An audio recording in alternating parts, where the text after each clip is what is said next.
9.3 Langkah pengumbalan Perlembagaan Persekutuan Tanah Melayu yang Merdeka. 1.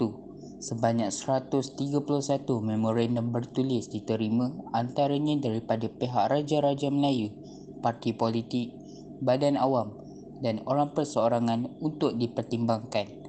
Memorandum ini berkaitan dengan corak pentadbiran kewarganegaraan dan kedudukan istimewa orang Melayu, bahasa serta pendidikan.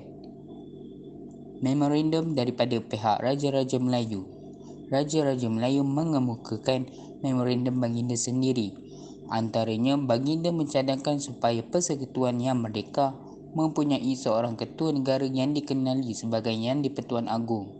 Yang di-Pertuan Agong harus dipilih oleh Raja-Raja Melayu berdasarkan kekanan. Tempoh jawatan yang dicadangkan sebagai Yang di-Pertuan Agong ialah 5 tahun. Yang di-Pertuan Agong boleh meletakkan jawatan dengan persetujuan Majlis Raja-Raja. Raja-Raja Melayu melindungi kedudukan istimewa orang Melayu dan kepentingan sah kaum lain. Memorandum daripada parti politik dan pihak awam.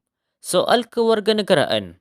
Parti Perikatan telah menyuarakan cadangan melalui memorandum yang dinamakan Testament Amanah Politik Perikatan. Semasa menyediakan memorandum ini, terdapat perbezaan pandangan tentang isu jus soli dalam Parti Perikatan. Terdapat beberapa pihak dalam UMNO yang menolak pemberian kewarganegaraan jus soli. Dewan Perniagaan Melayu memohon mengetatkan soal kewarganegaraan. Persatuan Dewan Perniagaan Cina Semalaya menggesa Suruhanjaya membuat peruntukan bagi kewarganegaraan menerusi kelahiran. Masyarakat India menuntut kedudukan kewarganegaraan mereka diteliti. Masyarakat Serani mahu hak mereka dipertahankan. Bahasa dan pendidikan. Memorandum daripada MCA menuntut supaya semua sekolah yang ada daripada aliran bahasa Inggeris atau vernacular perlu diteruskan. Memorandum juga mencadangkan supaya semua sekolah kebangsaan mempelajari bahasa Inggeris, Melayu, Cina dan Tamil. Suruhanjaya Perlembagaan Persekutuan Tanah Melayu telah mengeluarkan draft perlembagaan yang mengandungi perkara yang berikut. 1. Meneruskan sistem kerajaan persekutuan dengan negeri yang mempunyai kuasa tertentu. 2. Sistem kewarganegaraan berasaskan jus soli kepada semua yang lahir di Tanah Melayu. Yang ketiga, kedudukan istimewa orang Melayu diteruskan. Yang keempat, raja-raja diterima dengan konsep raja berperlembagaan dengan seorang Yang di-Pertuan Agong dipilih bagi Persekutuan Tanah Melayu. Yang kelima, sebuah parlimen dengan 2 majlis mesyuarat iaitu Dewan Negara dan Dewan Rakyat dibentuk. Dr. Onn Jaafar dari Parti Negara menolak syarat kewarganegaraan yang longgar. Hal ini mendorong Parti Negara PAS dan Parti Rakyat mengadakan kongres pada 4 Mei 1957 hingga 7 Mei 1957 untuk membincangkan draft perlembagaan ini. Terdapat juga sebahagian daripada pertubuhan masyarakat Cina ingin menjadikan bahasa Mandarin sebagai bahasa kebangsaan. Sementara itu, MIC mahukan syarat kewarganegaraan dan penggunaan bahasa Tamil diberikan perhatian. 3. Reaksi terhadap draft Perlembagaan Persekutuan Tanah Melayu. Terdapat ahli UMNO yang tidak bersetuju dengan konsep jus soli kerana bimbang kedudukan istimewa orang Melayu akan tergugat. Agama Islam mestilah diakui sebagai agama rasmi dan bahasa Melayu dijadikan sebagai bahasa rasmi. Bagi parti PAS pula mengkritik soal kewarganegaraan yang dianggap tidak menjaga kepentingan orang Melayu dan mahu kedudukan agama Islam menjadi asas pemerintahan negara. Ia juga menuntut bahasa Melayu dijadikan sebagai bahasa rasmi. Kejayaan pengubalan perlembagaan ini membuktikan bahawa permuafakatan mampu membawa kestabilan negara.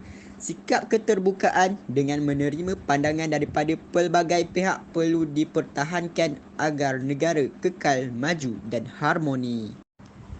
Pada 9 Mei 1997, Tunku Abdul Rahman, Datuk Abdul Razak Husin, Ong Yok Lin dan VT Sambatan berlepas sekali lagi ke London untuk berbincang dengan kerajaan British tentang isu kewarganegaraan dan beberapa isu yang belum tamat. Beberapa perubahan dan pindaan dibuat pada draft perlembagaan. Hasil pindaan disembah perkenan dan dibincangkan dalam Majlis Raja-Raja. Draft ini kemudiannya dibawa ke Majlis Perundangan Persekutuan untuk dibentangkan dan dibahaskan pada 10 Julai 1957 hingga 11 Julai 1957. Draft Perlembagaan Persekutuan Tanah Melayu akhirnya diluluskan oleh Parlimen British di London dan kemudiannya diluluskan oleh Majlis Perundangan Persekutuan pada 27 Ogos 1957. Dengan lulusnya rang undang-undang ini, maka Perlembagaan Persekutuan Tanah Melayu 1957 berkuat kuasa secara rasminya pada 31 Ogos 1957. Perjanjian Persekutuan Tanah Melayu. Intipati Perjanjian Persekutuan Tanah Melayu 1957. 1. Pengamalan Raja Berperlembagaan dan Sistem Demokrasi Berparlimen. Pemilihan seorang raja sebagai Yang di-Pertuan Agong yang dilantik dalam kalangan Raja Melayu setiap 5 tahun sekali merupakan satu keistimewaan. 2. Kewarganegaraan. Setiap orang yang dilahirkan dalam persekutuan pada atau selepas Hari Merdeka akan menjadi warga negara.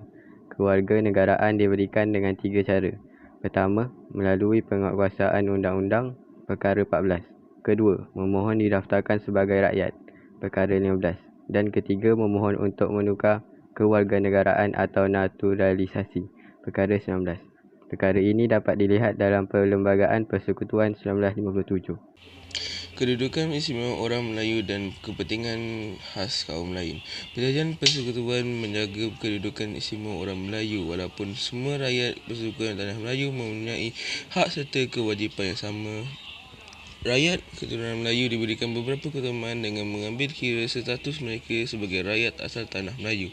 Hak untuk masyarakat lain tetap dipelihara dan dilindungi. Perkara ini termaktub dalam Perlembagaan Persekutuan 1957 seperti kedudukan agama Islam sebagai agama persekutuan dan agama lain boleh diamalkan dengan aman dan damai di negara kita. Perkara ini termaktub dalam Perkembangan Persekutuan 1957. Kedudukan bahasa Melayu. Dalam perjanjian persekutuan ini, bahasa Melayu diterima sebagai bahasa kebangsaan. Bahasa Melayu dijadikan sebagai penghantar dan bahasa komunikasi. Perkara ini termaktub dalam Perlembagaan Persekutuan 1957. Sekian, terima kasih daripada kumpulan kami.